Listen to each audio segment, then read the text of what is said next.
Hi everyone and welcome to Module 1 of EDSE 203. This week we're going to be talking about inclusive education. And this is important. You guys have probably already learned a lot about it if you have taken your Foundations of Special Ed course. And I know some of you are probably taking that course right now, and you'll be learning about all of this later on this semester. So some of this is probably going to be a review for some of you, and it might be some new material for others.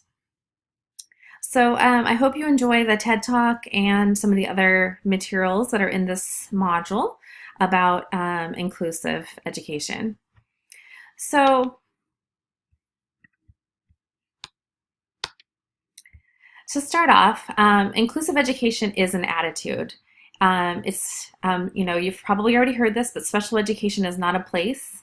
Inclusive education is an attitude. So it's that premise that all students can be taught in the general ed classroom. And that's what all this is about. So, trying to educate both students with disabilities and students who don't have disabilities together in that general education classroom. So it means that the doors to all these classrooms and activities and anything going on in the school is open to every child, regardless of disability, regardless of what the opportunities that they have had. So they should be included with their non-disabled peers.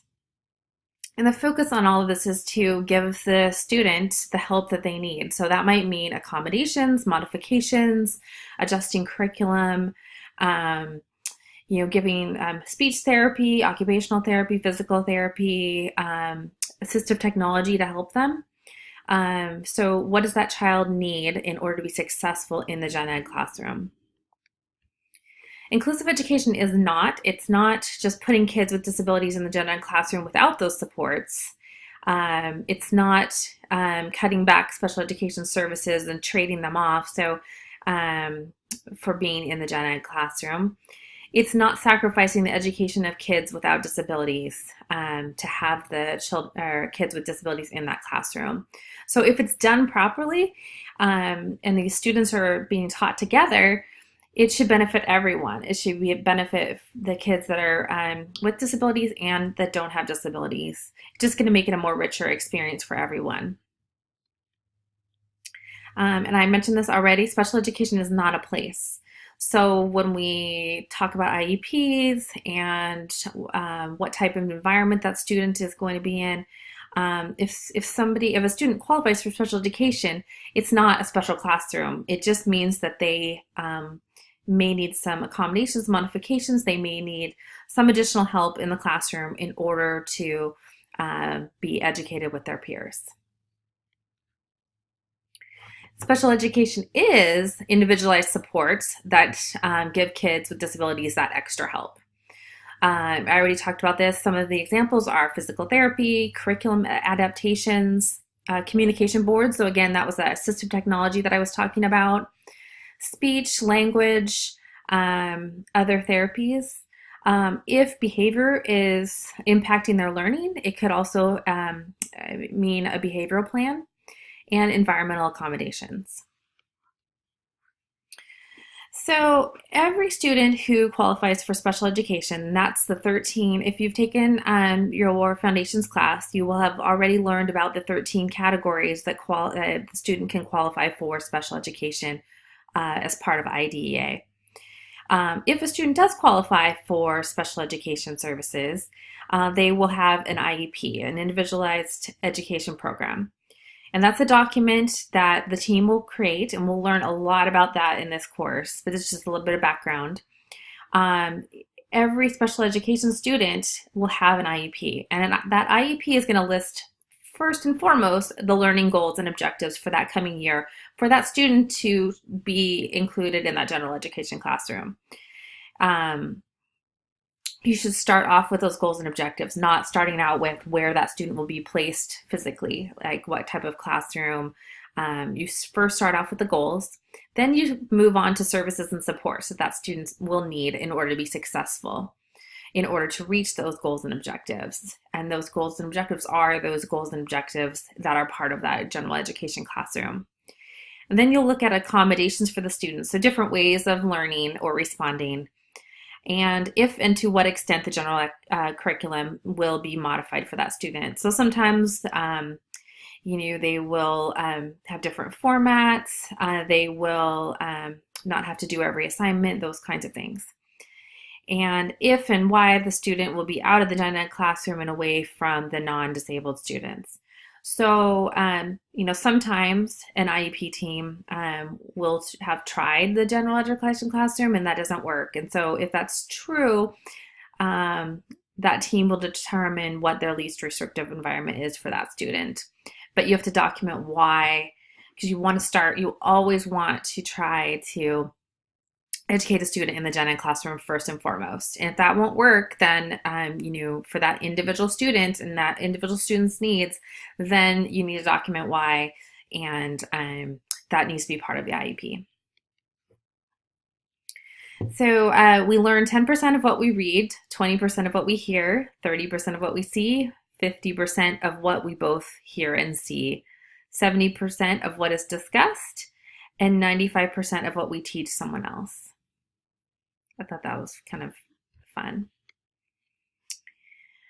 The general curriculum.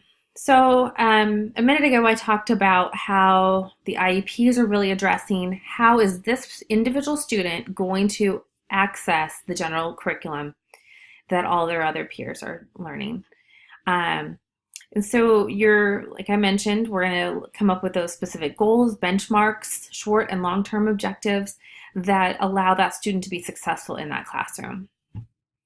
And on the screen here it's the actual language from IDEA. Again, tied to general curriculum, connection between general curriculum objectives and the student's IEP. What the student will learn about each subject that the class is studying, what will that look like? And how many general curriculum objectives are going to be taught. So sometimes they won't learn everything. Sometimes the learning in the gen ed classroom is going to look way different than it will for other students, and that's okay. These goals need to be functional and meaningful for that particular student. So we really want that student to be successful. And so those goals and objectives need to be achievable. So you want to look at, when you're coming up with these goals, you want to think about what is the class learning in gen ed and how do those goals fit into that. The goals might be different, but related. So, you might be talking about a triangle, for instance, and, recognizing a triangle where others are learning more details about a triangle. So it might be, the curriculum might be adjusted, but you're also just trying to have those manageable goals for that particular student. A student might be be taught in a different way, hands-on learning instead of listening to a lecture. Perhaps a student is going to needs a quieter environment sometimes in order for reading, might need headphones or something like that. And the student may need to work in a different way. So like using a computer instead of paper and pencil, maybe doing a different type of project instead of like writing, a big paper. Maybe they'll do a video, maybe they'll, just talk to the teacher about what they've learned that day, something like that. I mentioned this a little bit earlier, so you probably have already heard this in your foundations class. So once we figure out all those goals and objectives for the student in the IEP meeting, the services that are needed in order for that student to be successful, then we'll start talking about place. And that place is the least restrictive environment. And I talked previously about the fact that really the goal of inclusion is for that least restrictive environment to always try to be the general education classroom. So, so that's where the student will get services and with the least restrictions on how that time is spent with their non-disabled peers. So, sometimes a least restrictive environment can, you'll try something and that's not going to work, and perhaps you need to, add in a resource room. Time, maybe you need to, maybe you find that, it's just not working for that particular student. And it's not one size fits all. We like to try for inclusion all the time, but sometimes it's just not possible. But the important part is, some districts have autism classrooms, other things. And so, some districts will say, oh, well, that student has autism, so they should go to the autism classroom. Well, it's individualized, and we always should assume the gen ed classroom is the first place that we should try. And if it's done well, then they should be successful. A little bit, I'll let you guys read it, what the law says about LRE as well. And you'll read more about this in your the module readings. So again, LRE starts with the assumption that students will be in the gen ed classroom with supports. If it doesn't work full time, there's pullouts and resource rooms that are available, or therapies like speech therapy, things like that. And if all other options fail, then the student could be separated from the gen ed classroom in one of those specialized classrooms. But again, you should try all of those other things first. So how does this all fit in with EDSE 203, and why are we talking about this at the beginning? So in 1975, a law was passed that's now known as IDEA that gave opportunities to students, the students with disabilities, so that they could be educated with their peers. Prior to 1975, students with disabilities were really in group homes. They weren't given the same opportunities as other children. And so this was a huge deal. In 1975, that law was passed, and so all of these regulations went into place so that students would be able to access the same information in the classroom that their non-disabled peers were. So the families were, it gave a lot more opportunities for the families to be included as well as the students. And so this is really the baseline of everything. So because we know that, we always want to try for inclusion, and that's going to drive those services and placements and those discussions in the IEP meeting and all of those things. And if we really just think about it as part of making that classroom a richer environment, and that it's benefiting everybody to have those students with disabilities included in that classroom and have it be seamless, and having the teacher really look at each student's individual needs and really just trying to figure out how to make that work, then it can be a really powerful experience for all students. So we'll learn a lot more about, this module is about inclusion, and then we're going to move into more details about the IEPs and IDEA. And then we'll start talking a lot more about collaboration and what those meetings look like and things like that. So I hope you enjoy the module on inclusion.